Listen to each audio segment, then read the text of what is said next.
11:58, প্রায় 12টা বাজে। 2 মিনিট বাদেই 12টা বেজে যাবে, মানে আমার না সময় 12টা বেজে যাবে, প্রায় 12টা বাজতে চললো। আমার এখনো সকালে খাওয়া হয়নি। গতকাল না ঠিক তার আগের দিন থেকে জিম আমরা কন্টিনিউ করে দিয়েছি, আজকেও যাব। ইদানিং দেখছি সকালে বেশ মেঘলা মেঘলা ওয়েদার, এখনো পুরো বোঝা যাচ্ছে এই যে বাইরেটা কিন্তু মেঘলা আছে। সকালবেলাটা এমনই যাচ্ছে, পুরো মেঘলা ওয়েদার, আর রাত্রে করে একটু বৃষ্টি নামছে, মানে সন্ধ্যের পর থেকে বা কখনো কখনো 8টার পর থেকে।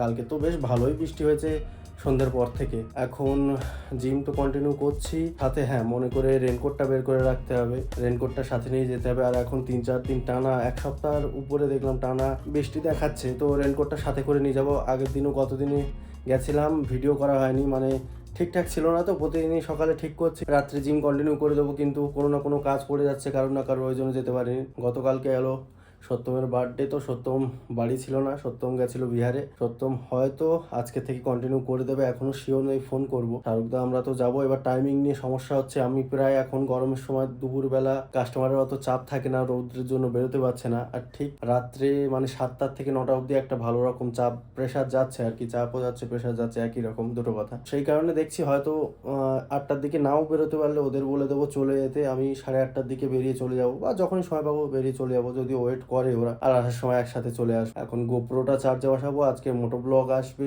আসবে এরকম ভাবে। আগেও একদিন ব্লগ শুরু করে দিয়েছিলাম, কিন্তু রাত্রে যাওয়া হয়নি, কি করব, আর ব্লগটা সম্পূর্ণ হলো না, কারণ প্রথম থেকে একরকম বলে এসেছি, ওই জন্য ব্লগটা পুরোটাই ডিলিট করতে হলো। খাওয়া দাওয়া সারবো, স্নান সারা হয়ে গেছে, খাওয়া দাওয়া কমপ্লিট করে নিয়ে দুপুরের যেটুকু কাজ, আর হ্যাঁ দুপুরে খাওয়াটা একটু লেট করে খাবো, কারণ সকালে খাবারটাই 12টায় খাচ্ছি, সেই সকালে ওঠা 7টার দিকে। 12:13 আমার খাওয়া অলরেডি কমপ্লিট। একটা কাজ আছে, কি আমি 3 দিন আগে একটা শু অর্ডার করেছিলাম ফ্লিপকার্ট থেকে, তো শুটা চলে এসেছিল, কিন্তু হাতে নেওয়ার থেকে প্রথম থেকে ভাবছিলাম এত ওয়েট লাগছে কেন। এই যে এখানেই আছে পার্সেলটা, খুলে দেখাই আপনাদের। লুক ওয়াইজ তো খুব সুন্দর শু, এভাবেই দেখানোর সুবিধা হবে, দেখতে ভালো লাগছে, লুক ওয়াইজ খুব ভালো লাগছে, কিন্তু সোলটা একদম ফ্ল্যাট সোল, আর এত ওয়েট মানে শু আমার কোনো কাজেও লাগবে না, যদিও খুব একটা দামি শু না, একদমই সস্তায় কেনা, আমি প্রাইসটা বলবো না। এমনিও তো এইসব জিনিসে আর যাবো না, কিছু একটা মিনিমাম বা ব্র্যান্ডের কিছু একটাতে যাবো বলে ঠিক করেছি, ওই জন্য এটা রিটার্ন করিয়েছি, মানে রিফান্ড করিয়ে নেবো। রিটার্নের জন্য চলে এসেছিলো, তখন আমি কাস্টমারই সামলাচ্ছিলাম, তো বললাম যে আমি খেয়ে দিয়ে নেই, কাস্টমারটা সামনে নেই, আর আমার ক্লাসমেটই হয় যে ডেলিভারি করে, তো একটু ঘুরে আসুক, তো আমি গিয়ে তলায় রেখে আসবো, এটা বাবার কাছ থেকে ওটা নিয়ে নেবে। দুপুরের সময় এখন 2:20, উপরে আসলাম। ওয়েদার কন্ডিশন খুব একটা ভালো নয়, দেখাচ্ছি ওয়েদার পুরো মেঘে ঢেকে আছে, মনে হচ্ছে যেন এক্ষুনি বৃষ্টি নামবে। দেখা যাক কি হয়, বৃষ্টি নামলেও জিম হয়তো কন্টিনিউ রাখবো, খুব বেশি চাপ না থাকলে হ্যাঁ যাবোই, জিম তো যাবোই অবশ্যই। এখন 2টো তো পার হয়ে গেছে, দুপুরের খাওয়াটা সেরে নেবো। এই যে খাবারে আজকের এটা চিংড়ির মালাইকারি, ভাত, আর এদিকে ভাত তো থাকবে অবশ্যই, এটা টক। বলেছিলাম না আপনাদের যে বাঙালির গরমের সময় টক প্রায় দিনই চলে, টক খেতে ভালোও লাগে। দুপুরে খাওয়া দাওয়ার পর প্রায় ঘুমিয়ে গেছিলাম, আবার খেয়াল পড়লো যে জামা কাপড়গুলো তোলা হয়নি, এই যে পুরো মেলানো আছে, আর বৃষ্টি কিন্তু এসে গেছে, প্রচণ্ড মেঘলা হয়ে আছে, বৃষ্টি পড়ছে। জামা কাপড়গুলো তুলে নিই, ঘরে যাই, তারপরে জামা কাপড় কিন্তু তোলা কমপ্লিট, আর তলায় রেখেও দিয়ে এসেছি। একটু আসলাম, ওয়েদারটা দেখতে সুন্দর লাগছে, কিছু ওয়েদারে ভিডিও শ্যুট করব, করে চলে যাবো।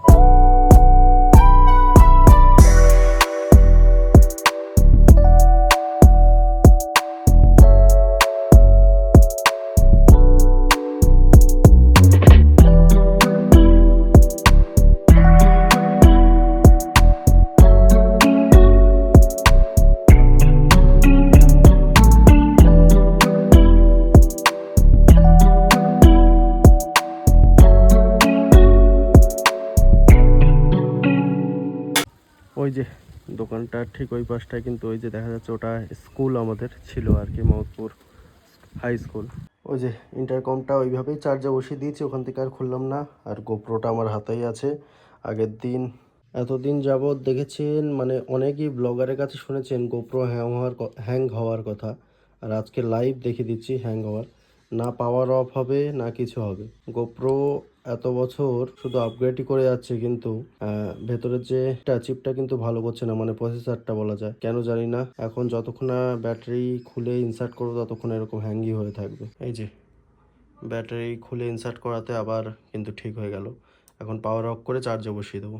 ঘড়িতে সময় এখন সন্ধ্যের 7টা 18 কাস্টমারের একটু প্রেশার ছিল, তো কাস্টমার ক্লিয়ার করে আমি একটু উপরে আসলাম। এখন মোটামুটি দোকানটা ফাঁকা আছে আর কি, কাস্টমারের চাপ নেই। এসে একটু শাহরুখদাকে ফোন করলাম, শাহরুখদা ফোন ধরলো না, হয়তো কাজে ব্যস্ত আছে, কাজকর্মগুলো কমপ্লিট করলে তবেই বেরোতে পারবে। আর সত্যমকে ফোন করলাম, সত্যম সম্ভবত বাড়ি এসেছে কিনা সঠিক বলতে পারছি না, কারণ আমি প্রায় বেশিরভাগ সময়টাই দোকানে কাটাই। সেই রাত্রে 11টার পরে ফাঁকা হই, আবার জিম থেকে ফিরতে ফিরতে লেট হয়ে যেত, কোথায় যাব। তো দেখছি হয়তো সত্যম বাড়ি ফিরছি কিনা বলতে পারছি না। সত্যম এখনো ফোনও করেনি, বিকালের দিকে একটু ফোন করেছিলাম, হয়তো ফিরতে পারেনি, ওই জন্য হয়তো ফোন করেনি। যেটাই হোক, তো আপাতত শিডিউল এটাই। শাহরুখদা কি বলে দেখি। 7টা 18 20 তো এখনই বেরোবো না, মোটামুটি শাহরুখদা ফোন করুক। তারপরে বলেছিলাম যে আমরা পরশু দিন থেকে জিম কন্টিনিউ করেছি, তো আমি বাইক নিয়ে গেছিলাম, শাহরুখদা 900ই বের করেছিল, অনেকদিন বেরোয়নি বলে 900টাই নিয়ে গেছিল, জি 900। তো আমি বাইকটা রেখেই দিয়েছিলাম যে দুজন একই বাইকে চলে যাবো। সত্যি এক্সপিরিয়েন্স আপনাদের সাথে তো শেয়ার করেছিলাম, মানে শাহরুখদার বাইক যখন প্রথম চালাই আর কি, প্রথম যে সুপার বাইক চালানোর এক্সপ্রেশন বা বলতে পারেন যে নিজের যে মনোভাব, সেটাই আপনাদের জানিয়েছিলাম। বাইকে বসার পর একটা যে এক্সপিরিয়েন্স, আমার যদি শ্যুট করা থাকে বাইকের কিছু সিন, এরপরে আমি অ্যাড অন করে দেবো। তো জোরে চালানোটা না, কিন্তু সুপার বাইকে বসাটা টাফ বিষয়।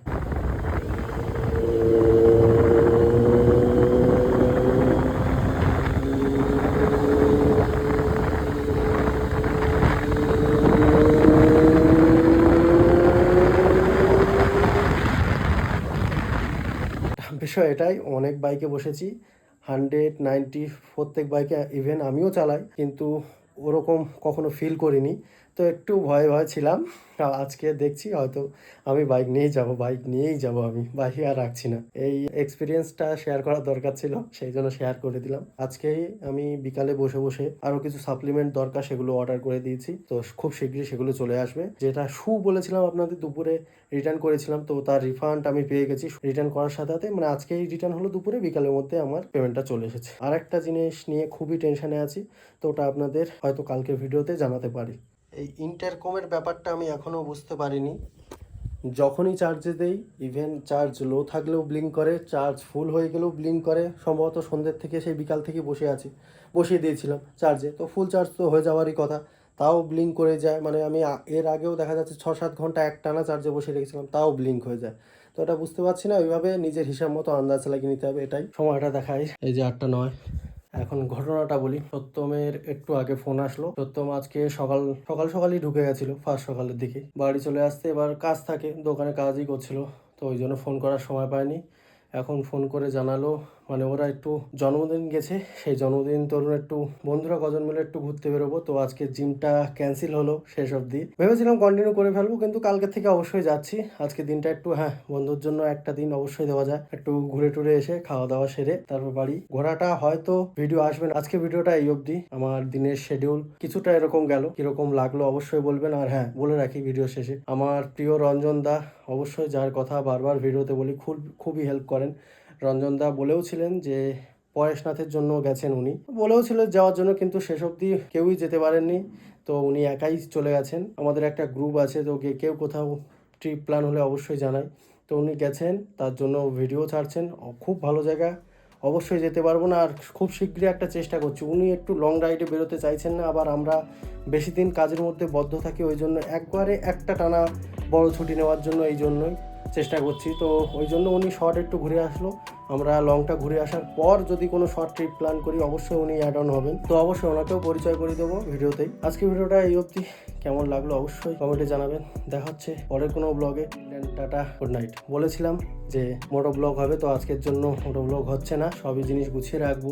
A few minutes later. এখন সময় 11টা 32, আর একদিন পরে হলেও সত্যমের বার্থডে আমরা সেলিব্রেট করছি।